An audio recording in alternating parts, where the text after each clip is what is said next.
Amén, muchachos, ya estamos al aire, así que vamos a dejar el relajo, o como dicen por ahí, relajo con orden a partir de ahora. ¿Ya? Bueno, ya estamos ya en el aire entonces y quiero dar la bienvenida a los que nos siguen, a los hermanos que no pudieron venir, a los que vinieron, qué bueno que vinieron. Ojalá sigamos aumentando más familias enteras. Amén. Y bueno, vinimos a lo que vinimos, sabemos a lo que estamos aquí, lo que vinimos a hacer aquí, así que vamos a orar.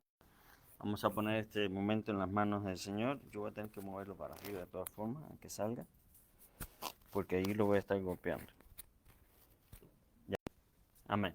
Vamos a orar, hermanos. Padre, en el nombre de Jesús, Señor, gracias, mi Rey, por estar aquí en medio de nosotros, Señor. Gracias, mi Dios amado, porque tú nos has reunido aquí, mi Dios amado, y así como aquella mujer lo hizo antaño, mi Dios amado, hoy nosotros también queremos escoger la mejor parte. Queremos sentarnos a tus pies, mi Dios amado, y recibir de ti tu palabra, recibir de ti las enseñanzas que necesitamos para seguir caminando, para entender mejor tu palabra, tu corazón. Queremos conocerte a ti, mi Dios amado, a través de tu palabra. En el nombre de Jesús, Señor, guía mi vida, límpiame, Señor del cielo, que yo pueda ser una herramienta útil en tus manos, mi Dios amado, para impartir tu palabra, mi Dios amado, conforme tú lo has revelado, Señor.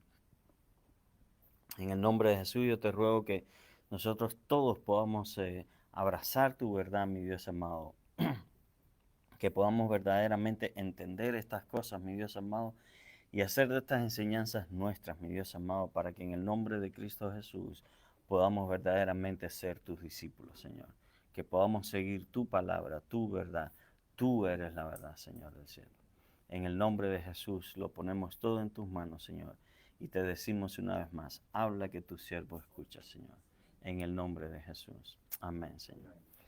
Amén, muchachos. Qué bueno que estemos aquí una vez más, ¿ya? Eh, Rapidito, hacemos un recuento de lo que fue el último estudio, la última vez que nos vimos aquí, para después entrar en los versículos siguientes. Estamos en Juan capítulo 12. Habíamos visto cuando María unge a Jesús en Betania y después habíamos visto un poco así el complot para matar a Lázaro, ¿se acuerdan? Y habíamos visto todo esto del nardo puro, de que era por qué era tan caro. Habíamos visto cuánto costaba más o menos y habíamos visto toda la simbología que hay en lo que ella hace, porque ella está preparando a Jesucristo para la muerte. O sea, es un acto realmente profético y de adoración a la vez, lo que ella está haciendo, demostrando que tenía fe. ¿Se acuerdan que habíamos hablado? Yo les había comentado de la diferencia que hay en la conversación con Jesús, entre Jesús y ellas dos. Un capítulo antes, cuando él viene a resucitar a Lázaro, cómo él se detiene y tiene esa conversación primero con Marta y después con María, donde a Marta la tiene que reafirmar en la fe, le tiene que decir eh, toda esta historia tiene toda una conversación con ella en la que le dice, no te digo que si crees verás la gloria de Dios, el que cree en mí no morirá. Marta le dice, yo sé que habrá la resurrección el día postrero, pero ella necesitaba ser reafirmada en su fe más que María. Y después los vemos, claro, cuando en el capítulo 12 está en casa, cuando vemos también lo que explican los otros evangelios, vemos cómo María era la que estaba sentada a los pies de Jesucristo escuchando su palabra, mientras la otra estaba aturdida en los quehaceres, ignorando la mejor parte que había escogido María. ¿Se acuerdan? Bueno, y después vimos al final, ya para cerrar, cómo los judíos habían acordado que ya no bastaba solamente con matar a Jesucristo, que ya eso lo habían acordado antes, sino de que ahora además de matar, de deshacerse de Jesucristo, tenían que deshacerse de Lázaro, ¿verdad?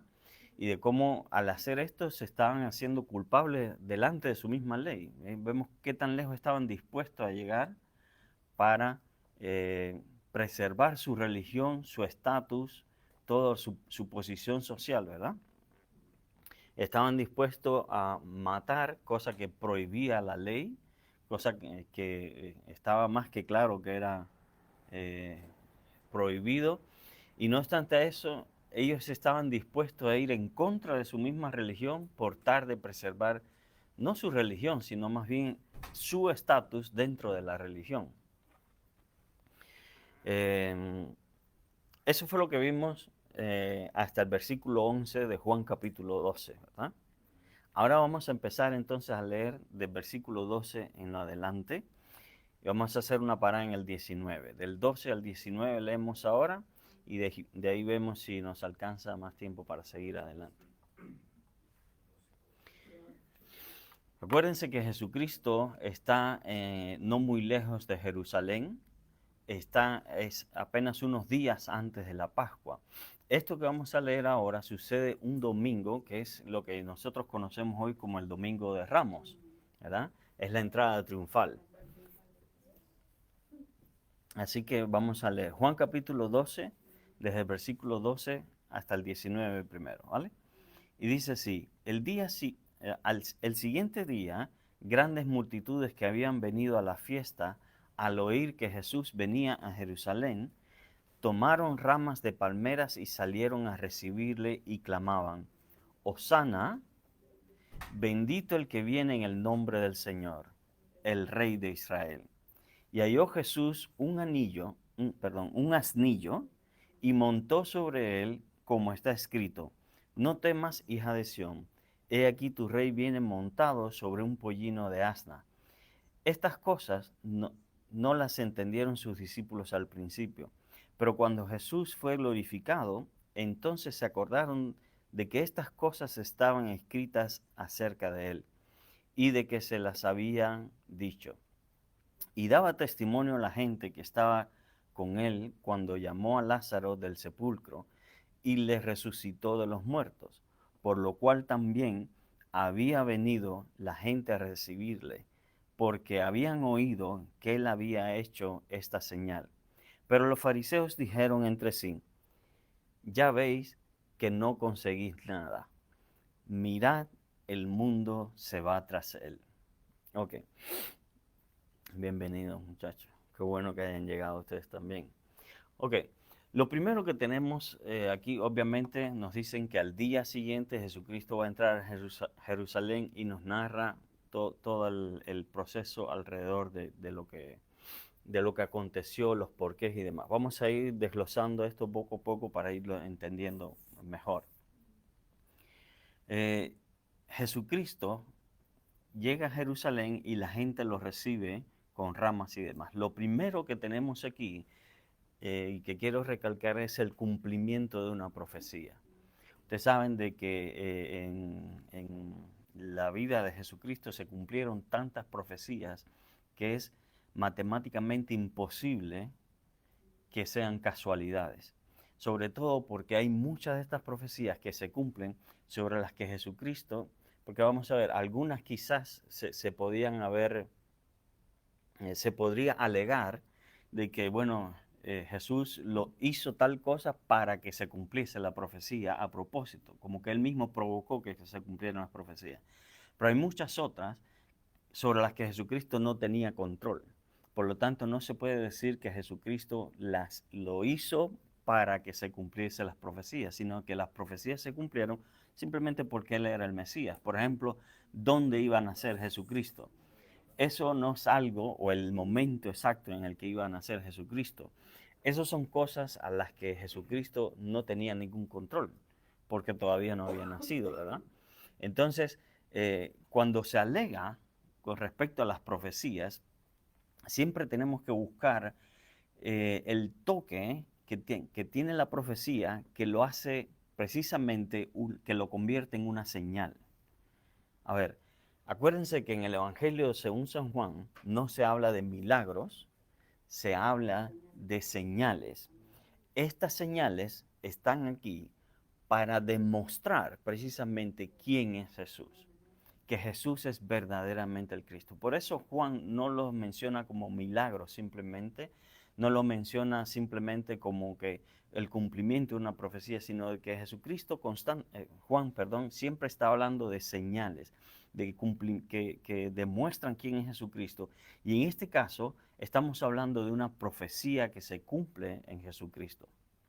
La profecía está tomada de Zacarías capítulo 9, donde el versículo 9 dice: Alégrate mucho, hija de Sión, da voces de júbilo, hija de Jerusalén.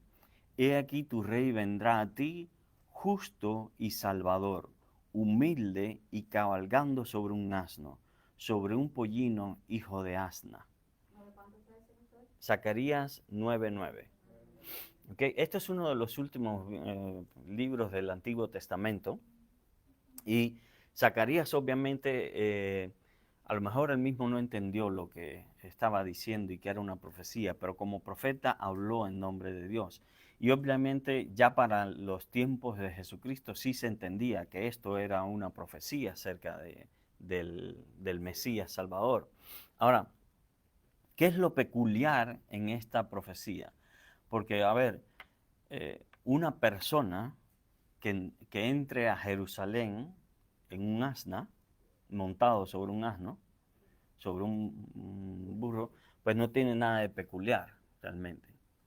¿Qué es lo peculiar? ¿Qué es lo que hace aquí esta imagen? No sé si ustedes se lo pueden imaginar, de que hace que esto sea diferente a todo lo demás.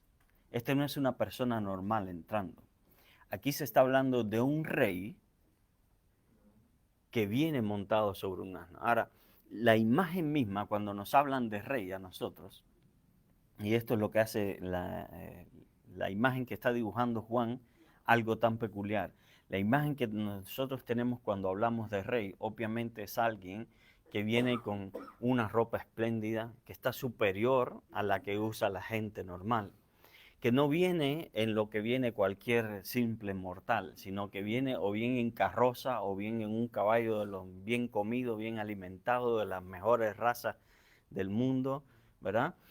Entonces vemos a alguien que viene con pompa, con platillo, ¿verdad? Que viene con fanfarria adelante, abran paso que viene el rey, y que viene entrando con toda su pompa a la ciudad, especialmente si va a recibir una recepción como la que está hablando el profeta, ¿verdad?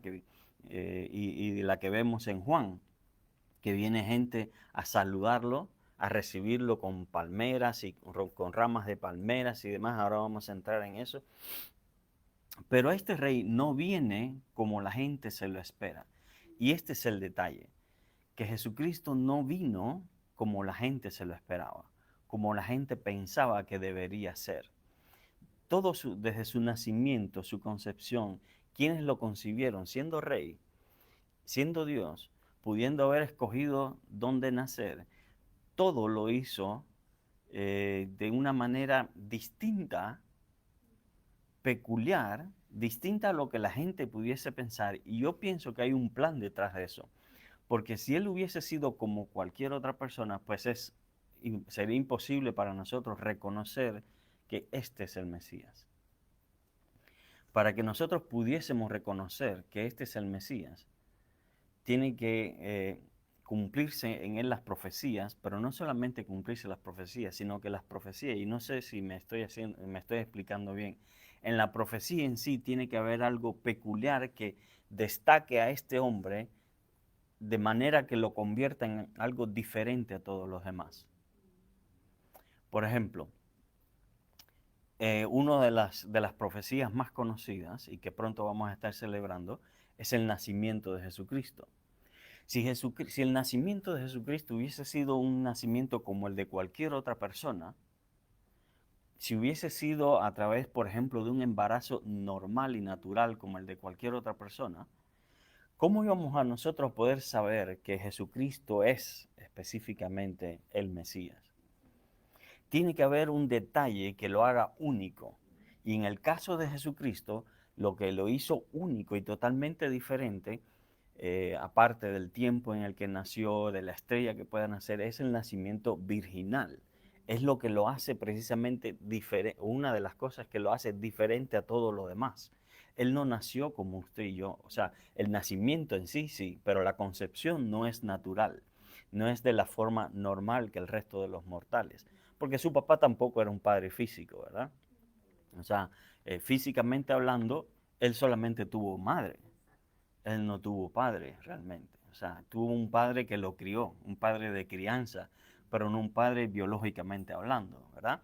Entonces, su nacimiento es a través de un milagro y ese milagro se convierte en las señales, en eso que destaca, que pone a este nacimiento diferente a todos los demás.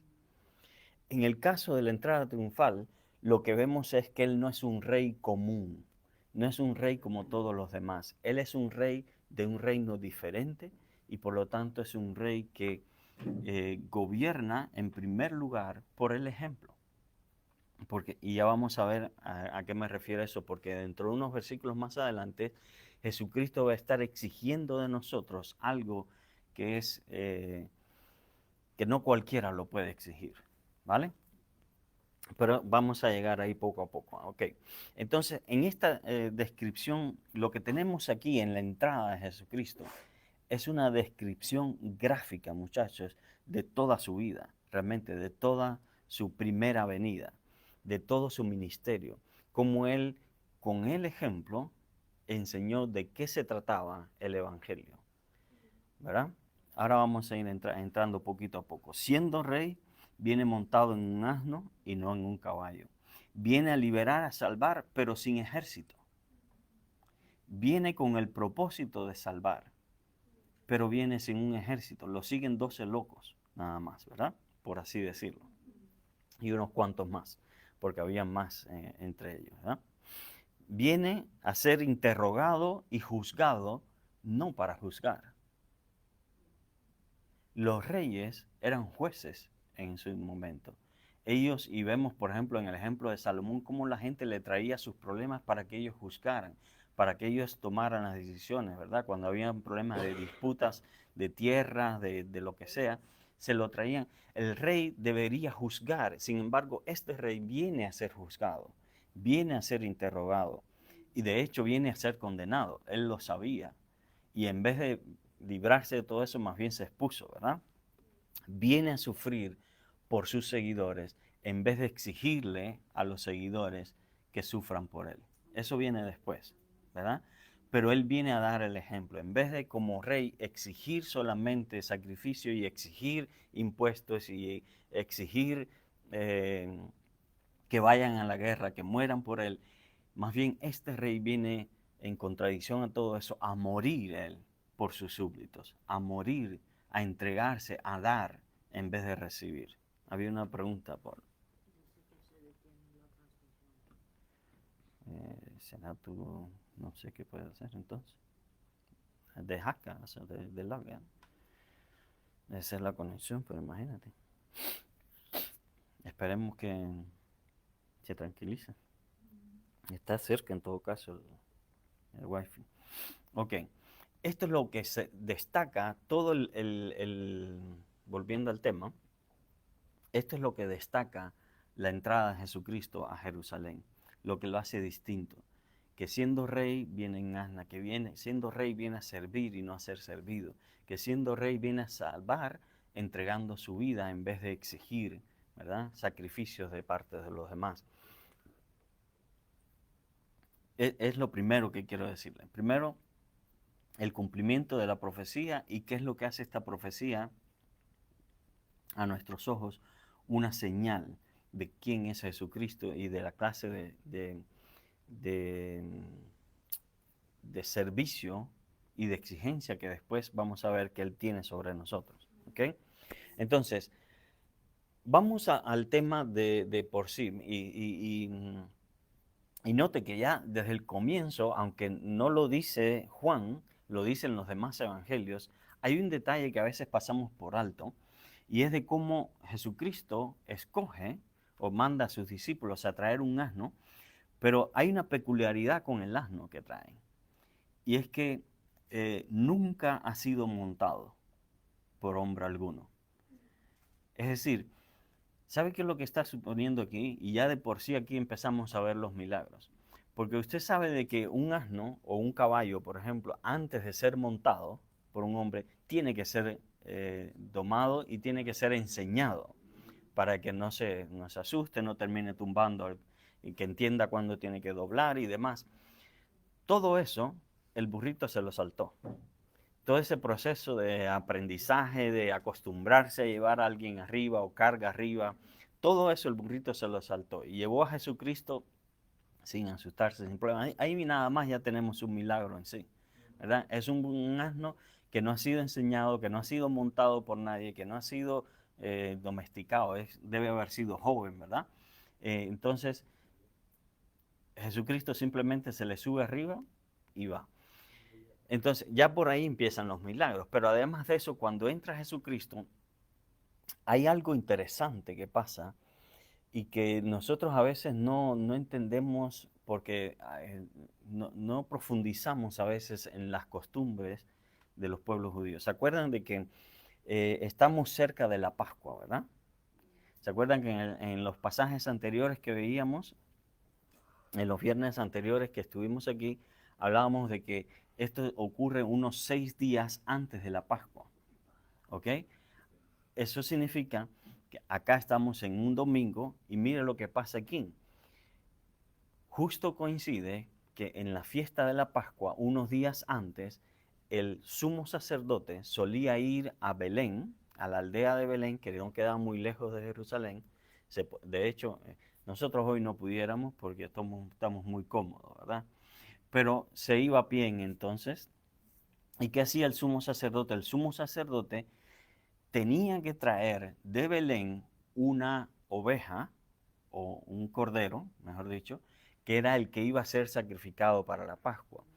Tenía que escogerlo, tenía que traerlo porque tenía que cumplir ciertas condiciones. Usted sabe que según la ley de Moisés tenía que ser de un año, no podía tener defecto, no podía tener mancha, es decir, el color tenía que ser uno solo, ¿verdad? No podía tener defecto. ¿En qué sentido hablamos de defecto? No podía ser cojo, no le podía faltar una oreja, no podía ser tuerto, cosas así, ¿verdad? Tenía que ser perfecto, tenía que estar entero, la cola tenía que estar ahí entera, todo tenía que estar perfecto. Él lo traía y cuando entraba por las puertas de Jerusalén, la gente lo recibía precisamente porque entendían de que este cordero que ha escogido el sumo sacerdote va a ser el cordero que dentro de unos días vamos a sacrificar en la Pascua y es el cordero que nos va a garantizar un año más de bendición delante de Dios, que nos va a garantizar precisamente un año de perdón, un año de bendición, un año de prosperidad, porque vamos a sacrificar el cordero según la ley de Moisés. Bueno, la gente salía a recibir entonces al sumo sacerdote y entraba. Ahora lo que está sucediendo es que en vez de llegar al sumo sacerdote, quien entra es Jesucristo y la gente sale a recibirlo a él. De alguna forma, el procedimiento se está cumpliendo tal como lo han venido ensayando por años, porque las costumbres alrededor de las fiestas, la Biblia en el Antiguo Testamento las llama oráculos. Es una especie de práctica para el día verdadero. Habían sido hasta aquí, escúcheme, las celebraciones de ellos hasta este momento habían sido prácticas para cuando se diese el cumplimiento verdadero de la profecía. Y ahora ellos no lo supieron entender, pero se estaba cumpliendo la profecía delante de ellos. Y aunque ellos mismos no lo entendían, ellos estaban siendo parte del cumplimiento de la profecía. Porque cuando Jesucristo entra, ahora voy, ellos sacan sus ramas de palmeras y empiezan a gritar algo que estaba profetizado que iban a hacer. Pero ahora voy a entrar ahí. ¿Qué pasó? Es la simbología. Tiene que ser perfecto por la simbología. Jesucristo es perfecto. Por lo tanto, el tipo de Jesucristo o el cordero que se ofrecía simbólicamente tenía que ser perfecto porque el sacrificio que Jesucristo venía a ofrecer era perfecto. ¿Ok? Ahora mira lo que está pasando. Hay una gran multitud que toma entonces estas ramas y salen gritando, Hosana, bendito al que viene en el nombre del Rey. Ahora, no sabemos si esta gente comprendía totalmente lo que estaba sucediendo delante de sus ojos. Y no sabemos si esta gente entendía que ellos mismos estaban siendo parte del cumplimiento de una profecía. Por ejemplo, no sabemos si ellos comprendían que era el Hijo de Dios, el Mesías de Israel, al que estaban recibiendo. La multitud aparentemente no entendió que estaba en medio del cumplimiento de esta profecía. Lo consideraban quizás como rey, pero como un rey como cualquier otro rey de las naciones que ellos conocían. Un rey que venía a rescatarlos de la esclavitud de Roma. ¿Se acuerdan que ellos eh, eh, estaban bajo el yugo de Roma, del imperio romano, que los había conquistado? Sin embargo, precisamente por esto explica, por ejemplo, por qué toman las ramas. Las ramas, normalmente las palmeras, las ramas de palmeras, tradicionalmente estaban ligadas a celebraciones de victorias en batallas y en celebraciones de reyes cuando entraban o cuando volvían después de vencer en una guerra. Es decir, el rey vencía en una guerra y cuando entraban a su ciudad se les recibía con toda esta pompa. Entre otras cosas, ramas de palmeras que se lanzaban delante de ellos y se les agitaba dándole gritos de victoria, ¿verdad? Y de euforia de la nación, de que habían vencido, habían salido vencedores y de que sus héroes estaban regresando. Bueno, aparentemente el pueblo estaba precisamente en medio de esta euforia celebrando a un supuesto rey que venía a librarlos de Roma. Ellos no entendían, en otras palabras, el plan de Jesucristo. Ellos no entendían que el reino de Jesucristo era un reino distinto, que su reino no se iba a establecer de la forma que ellos pensaban que se iba a establecer, de que el salvar de Jesucristo, cuando Jesucristo hablaba de salvación, no hablaba de ese concepto que ellos tenían veterotestamentario. Me salió bien la palabrita, bonita, ¿verdad? No, mejor no la repito. Pero sí entiende que el concepto en el Antiguo Testamento de salvación estaba ligado a vencer en victorias, en batallas de guerra como tal, ¿verdad? Lo que ellos entendían por salvación tenía que ver con ser salvados de enemigos físicos, ¿verdad? Porque acuérdense que todo el Antiguo Testamento es una sombra de lo que había de venir. Jesucristo vino a salvarnos, pero no del enemigo físico, sino del enemigo espiritual. La salvación no es una salvación física del poder romano, por ejemplo, o del poder de cualquier otra nación, sino es una salvación espiritual que salva nuestra alma, que salva... Bueno, Dios redime todo nuestro cuerpo, ¿verdad? Espíritu, alma y cuerpo. Pero no solamente eso, sino que es una salvación distinta a lo que esta gente tenía en mente. Por eso lo más probable es que ellos salieron pensando que venían a recibir a un rey que los venía a salvar de Roma, pero después terminan decepcionados de él porque no vino a salvarlos de esa forma que ellos pensaban. No vino entonces a salvarlos de Roma, vino a salvarlos de otra forma. Encima, acuérdense que esta misma multitud dentro de unos días va a estar gritando crucifíquenlo, crucifíquenlo, ¿verdad? Y es precisamente por eso. Si ellos lo están recibiendo como el rey que viene a salvarlos de Roma, y después ve que Roma lo ha condenado a la muerte, le ha dado sus látigos, le ha puesto corona de espinas y lo está haciendo caminar cargando su cruz rumbo a la muerte, y saben que de ahí nadie viene a salvarlo, no hay ningún ejército detrás de él que venga a rescatarlo, entonces están decepcionados. No es fácil porque la Biblia dice que fueron los fariseos y los sacerdotes y demás los que convencen al pueblo de que griten crucifiquen, ¿no? Y claro, con esa decepción en sus corazones, de que Jesucristo no se ha conformado a lo que ellos pensaban que tenía que hacer, entonces no es fácil, no, mejor dicho, no es difícil convencerlos de que griten crucifíquenlo, ¿verdad? Cuando a sus ojos este hombre claramente no es la clase de Salvador que ellos tenían. Y tenemos que tener cuidado con esto. Esto es una llamada de alerta para nosotros, porque Jesucristo no se conforma a nuestra imagen tampoco. Muchas veces nosotros creemos que Jesucristo va a entrar por aquí y Jesucristo termina entrando por acá. ¿Y qué vamos a hacer? nosotros queremos un milagro y a veces oramos por un milagro bien específico y hasta nos hacemos la idea de cómo queremos que Jesucristo resuelva nuestros problemas y Jesucristo termina haciendo otra cosa totalmente distinta. O a veces no nos libera del valle de sombra de muerte, sino que nos está esperando al otro lado del valle de la sombra de muerte y nosotros nos desesperamos y en vez de seguir gritando sana o sana al Rey que viene en el nombre de Dios, empezamos a gritar crucifíquenlo. De cierta forma, a veces tenemos ese cambio de actitud con respecto a Jesucristo. Y tenemos que tener mucho cuidado porque al final Él es Dios, no nosotros. Nosotros no determinamos qué es lo que Él hace, Él determina qué es lo que nosotros hacemos. ¿Verdad? Ok. Entonces la gente lo recibe con estas ramas de palmeras y demás, gritando, Hosana, bendito el que viene en el nombre del Rey, ¿verdad? Esta es una exclamación, hermanos, que están citando literalmente el Salmo 118.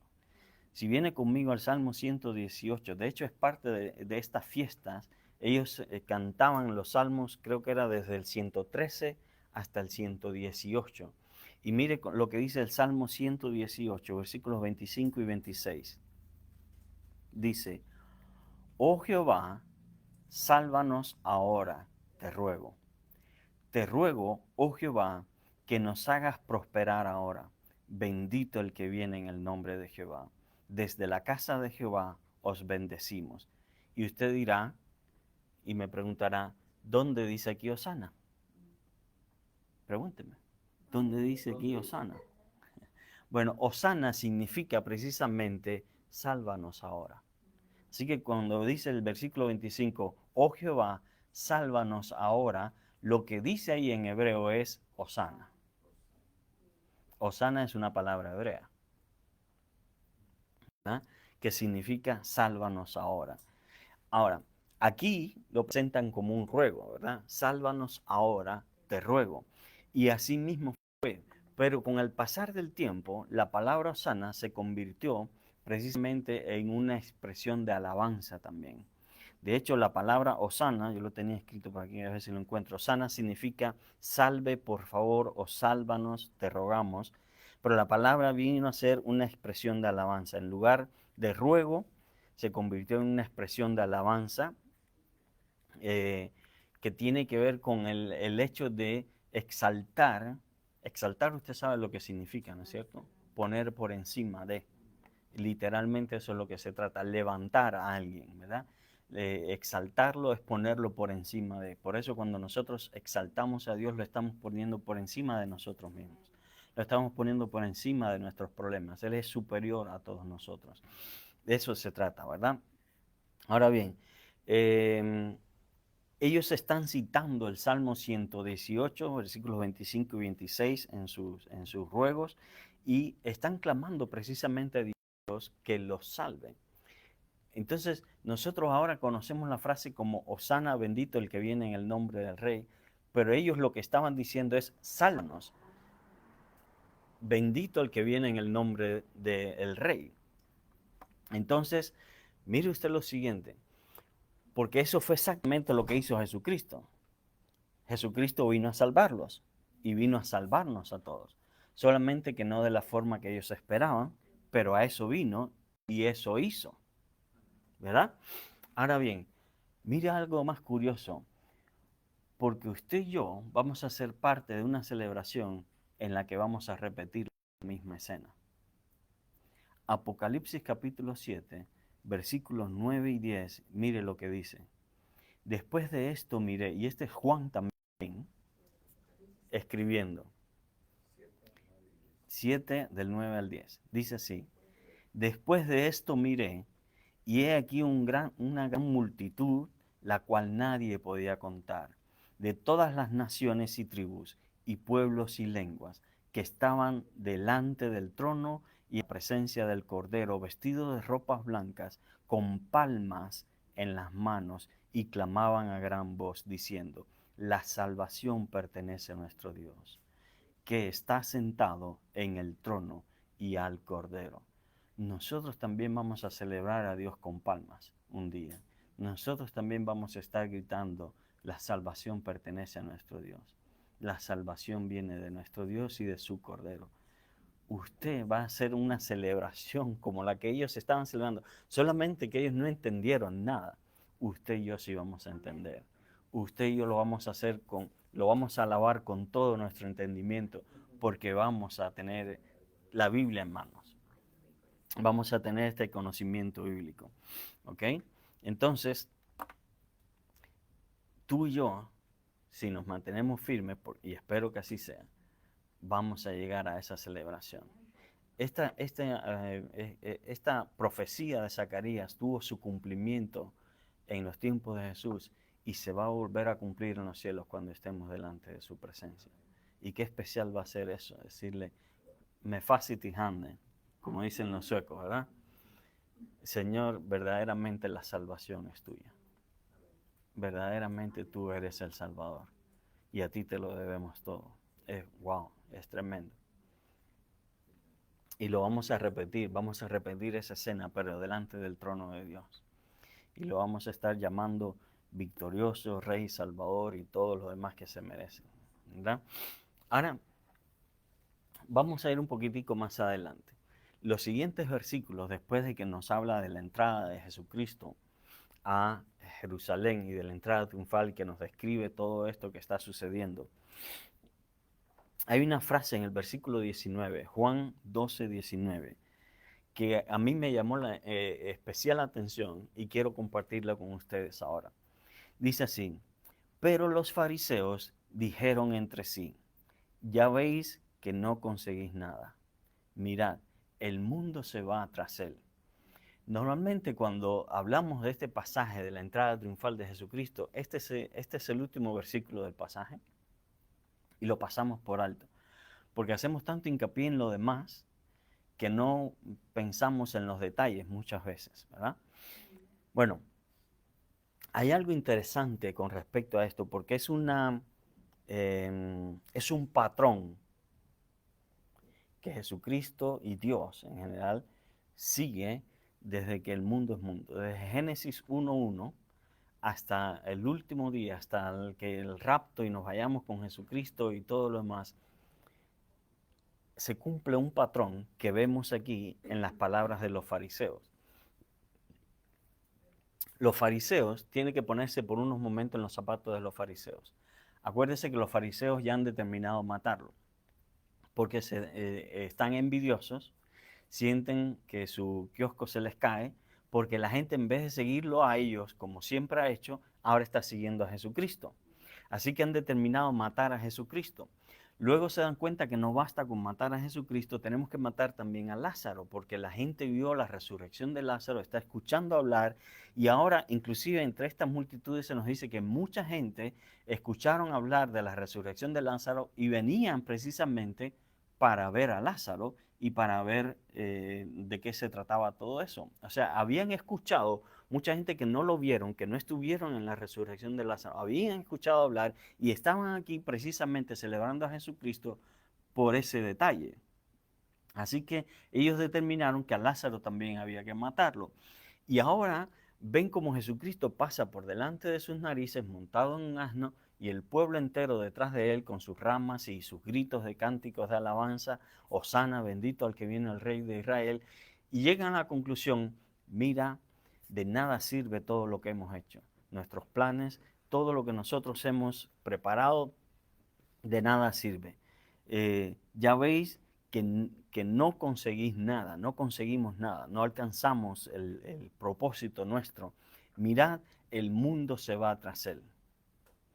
Y mire lo curioso en esto, porque no es primera vez que el enemigo de Dios usa a los poderosos de la tierra para oponerse a los planes de Dios. De hecho, desde que el mundo es mundo, Satanás se ha opuesto a los planes de Dios y ha usado hombres y mujeres para oponerse a que los planes de Dios se cumplan. Y el final siempre es el mismo. Al final Dios termina burlándose de sus enemigos y en la cara de aquellos que lo apoyan. En este caso son los fariseos. Muchos años antes, ¿se acuerdan cuando los deportados regresaron y estaban tratando de subir las murallas de la ciudad, reconstruir el templo? Los enemigos, como Satanás, detrás de esto siempre está Satanás, como Satanás levanta gente para que impidan la construcción del muro, de las murallas de Jerusalén. Al final, ¿qué pasó? Terminaron levantando las murallas. Dios se sale siempre con las suyas. Cuando hay tantos otros ejemplos, como por ejemplo Jezabel, que estuvo tratando de redirigir la adoración del pueblo de Dios hacia los ídolos, Baal y demás. Y al final vemos cómo Dios siempre sale triunfante, porque Dios siempre sale triunfante. Dios siempre frustra los planes del enemigo y termina burlándose de ellos. Hay un versículo que ahora lo recuerdo, en el que nos dice Pablo hablando, y sería bueno buscarlo, si me ayudan ustedes que trajeron Biblia. Hay un versículo en el Nuevo Testamento que nos habla de cómo Dios en la cruz se está burlando de Satanás. Y nos dice que si Satanás hubiese sabido lo que estaba pasando, nunca hubiese crucificado a Jesucristo. Si Satanás hubiese sabido lo que estaba aconteciendo, nunca hubiese crucificado a Jesucristo. Lo que nos da, les debo el versículo, se los voy a buscar y se los debo. Se los voy a poner después en los comentarios y se los voy a mandar más adelante. Porque esto es lo interesante, de que básicamente nos describe la situación así como que Dios desde los cielos, cuando obviamente Dios no se complace en lo que le está sucediendo a Jesucristo, pero de cierta forma la crucifixión de Jesucristo lo dibuja como una burla hacia Satanás, porque describe a Satanás llevando como quien lleva a Jesucristo a la cruz, como quien efectúa como tal el sacrificio, pero al final, sin él darse cuenta, estaba obrando a favor nuestro. Y en ese sentido, es una burla de Dios para Satanás. ¿Sí? Eso significa que durante los 3 días que Jesús todavía estaba en la tumba, significa que durante esos 3 días el diablo todavía pensaba que él había triunfado. La Biblia no dice nada de eso. Así que cualquier respuesta que yo te dé es pura especulación. Jesucristo resucita al tercer día, pero la Biblia dice que Jesucristo, cuando estaba en la tumba, lo que hizo durante ese día fue descender a las partes más bajas del infierno, dice, y que predicó a las almas que habían allí. Y esto, tengo que decir aquí entre paréntesis, esto es una discusión teológica que lleva desde que Jesucristo resucitó hasta los días de hoy y nadie ha podido resolver de una manera clara y específica decir qué es lo que significa eso.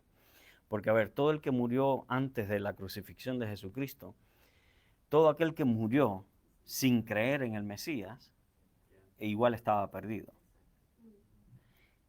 Así que sin embargo, los que murieron confiando en el Mesías, en que algún día llegaría, ¿verdad?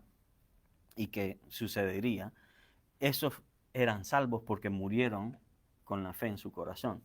Ahora, entonces, ¿a qué se refiere con que Jesucristo predicó a las almas? Obviamente no les predicó así como predicamos hoy el Evangelio. ¿Qué fue lo que les dijo? ¿Qué fue lo que fue a anunciar ahí? Acuérdense que evangelios son buenas noticias, ¿verdad? Predicar es proclamar esas buenas noticias. ¿Qué exactamente fue lo que Jesucristo les dijo y qué fue lo que fue a hacer? No sabemos, pero sí sabemos que Él fue a sacar de ahí a los suyos. ¿Ya? Entonces, durante todo este tiempo, ¿qué estuvo pensando Satanás? Cuando él se da cuenta de que metió la pata, no sabemos exactamente. ¿Sí? No sabemos exactamente cuándo fue. pero en algún momento se dio cuenta y le dolió. ¿Sí? Había otra pregunta. ¿Qué pregunta? Ah, que no se escuchó la pregunta. La pregunta era, ¿cuándo, si durante estos 3 días que Jesucristo estuvo en la tumba, Satanás sabía que había sido burlado o si seguía pensando que había ganado? En algún momento durante esos 3 días él se dio cuenta. Mm.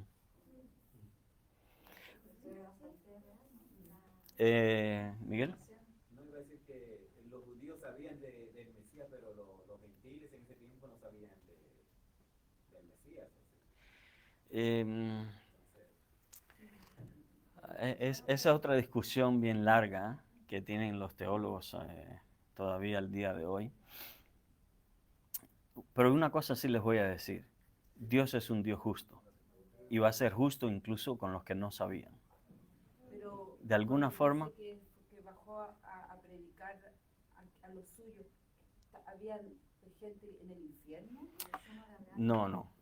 A ver, en el Antiguo Testamento se hace diferencia entre el Seol y el seno de Abraham.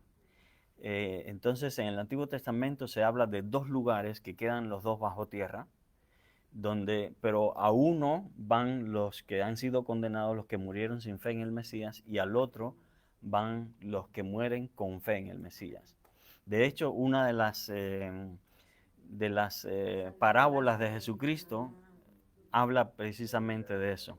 Se podían ver. Y dice exactamente.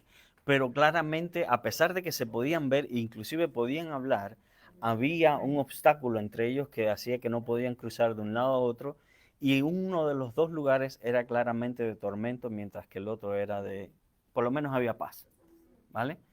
Porque en el otro quería por lo menos, sí, una gota de agua por lo menos quería recibir, mientras que en el otro no.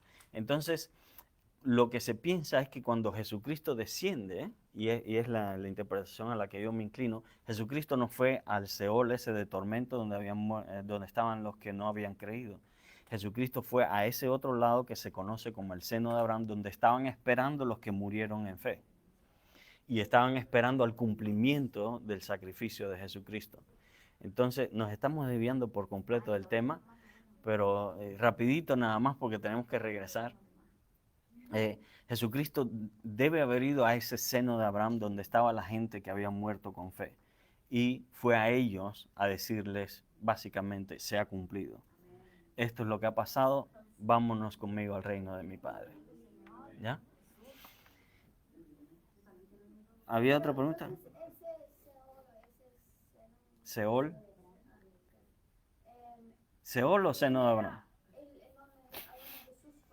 Ajá. El seno de Abraham. Ajá, también era oscuro. Pero porque dicen a que fuera hasta lo más profundo. A lo más profundo, ¿no?, de la tierra, ¿no? Pero no recuerdo bien, pero creo que no usa esa palabra de oscuro. Yo pensaba que era lo más Rápido, la última pregunta porque si no, no vamos a terminar nunca hoy. O sea, no se iban al cielo los muertos antes de Cristo. No, antes de Cristo no se iban directo al cielo. Escuchen la pregunta, muchachos. Hay una pregunta acá en internet. O sea que los que morían antes de la crucifixión de Cristo, antes de la resurrección de Cristo, no se iban directo al cielo. No se iban directo al cielo. Iban al seno de Abraham, donde estaban esperando el cumplimiento de la promesa. Entonces sí que, o sea, Dios sí es justo. Dios es justo, siempre justo. Amén. Bueno, ¿en qué estábamos? Rapidito. ¿No podía perder la fe allí? No creo. No. Acuérdense que el tiempo de salvación es... Ah, eso lo preguntaste tú. Ah, ya, yo pensé que era por Facebook. La pregunta de Esteban es, si no se podía, una vez que estabas en el seno de Abraham, si ahí no se podía perder la fe. No creo, porque acuérdense que el tiempo en el que se decide si eres salvo o no es en esta vida. Ya después, supuestamente, tienes conocimiento de... Ok, volviendo al tema de los fariseos que se dieron cuenta que no podían hacer nada, sino que la gente igual seguía a Jesucristo. en el versículo 19, la Biblia siempre ha mostrado cómo Satanás usa a los poderosos o agentes de influencia en la tierra para obstaculizar los planes de Dios. Hay algo interesante en el Salmo 2 que quiero que usted lea conmigo. Vamos a leer los 4 versículos primeros, del 1 al 4, y dice, Salmo 2, del 1 al 4, que dice así,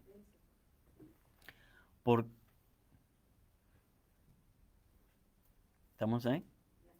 Salmo 2, del 1 al 4, dice así, ¿por qué se amotinan las gentes y los pueblos piensan cosas vanas? Se levantarán los reyes de la tierra y los príncipes consultarán unidos contra Jehová y contra su ungido, diciendo, rompamos sus ligaduras y echemos de nosotros sus cuerdas. El que mora en los cielos se reirá, el Señor se burlará de ellos. Al final Dios siempre se sale con las suyas. Dios siempre gana. Dios no es un Dios, usted sabe que como nosotros a veces decimos que se pueden perder batallas, pero lo importante es ganar la guerra, algo así decimos. Dios no ha perdido nunca una sola batalla, tampoco ha perdido una guerra. Entonces, Dios siempre se sale con las suyas. Él siempre se las arregla para frustrar los planes de sus enemigos y salir victorioso. Y eso es un parámetro, es una constante, es un patrón que sigue desde que el mundo es mundo y que va a ser así por toda la eternidad hasta que Cristo venga por su iglesia y pase lo que tenga que pasar, ¿verdad? Entonces, la lección que nos queda a nosotros, mire, son casi las 30, yo pienso que vamos a tener que dejarlo aquí. Así que, en resumen, lo que nos queda a nosotros ahora es una lección de humildad y de servicio, porque Jesucristo nos vino a enseñar, entre otras cosas, que en su reino las cosas no funcionan como en el mundo. De hecho, ¿se acuerdan en cierta ocasión cuando 2 de sus discípulos se acercan a él pidiéndole uno estar sentado a su derecha y otro a su izquierda? Lo que están pidiendo es posiciones de exaltación, de liderazgo, de autoridad. Están pidiendo posiciones especiales, porque donde se sienta la gente habla de cuán estimados son, o cuán poderosos, o cuánta autoridad tienen, ¿verdad? El estatus de la persona. Y Jesucristo aprovecha la ocasión para enseñarnos que en su reino las cosas no son así, sino de que el mayor servirá al menor. El líder es un siervo y no un mandón, ¿verdad? Que gobierna dando órdenes nada más, sino que es el primero en que tiene que arremangarse las mangas de la camisa y poner manos en el arado y echar para adelante, sirviendo juntamente con los demás y sirviéndole a los demás. Entonces, y Jesucristo lo vino a demostrar con su ejemplo. La entrada a Jerusalén en un asno nos habla de eso precisamente. Es un recordatorio de que el liderazgo cristiano es un liderazgo humilde que afecta a los demás, pero no de la forma que el mundo enseña, sino que afecta a los demás en una dirección correcta, pero en una forma también correcta, en una forma humilde, sirviendo a los demás. No con el poder, no a través del poder y la autoridad esa opulenta, ¿verdad? Que busca subyugar a los demás, sino de que es una autoridad que te da el servicio, el servir a los demás, el entregar tu vida por los demás. Y eso es lo que nos deja el ejemplo de Jesucristo. No nos da tiempo entrar en los siguientes versículos, lo vamos a dejar para la semana que viene, pero van a ver cómo Jesucristo precisamente habla de eso en los siguientes versículos. Cómo Jesucristo nos muestra que realmente el que quiere estar arriba, el que quiere ser exaltado, primero tiene que aprender a humillarse. En su reino así funcionan las cosas, ¿ya? Entonces, si no hay más preguntas, vamos a dejarlo ahí. ¿Hay más preguntas? ¿En internet? ¿Nada? ¿Tú? ¿Tampoco? ¿No? Ok. Bueno, entonces vamos a terminar con una oración y vamos a cerrar el estudio del día de hoy. ¿Amén? Padre, en el nombre de Jesús, gracias mi Rey, porque tú has sido bueno una vez más con nosotros. Gracias porque hoy podemos recordar estas palabras tuyas, mi Dios amado,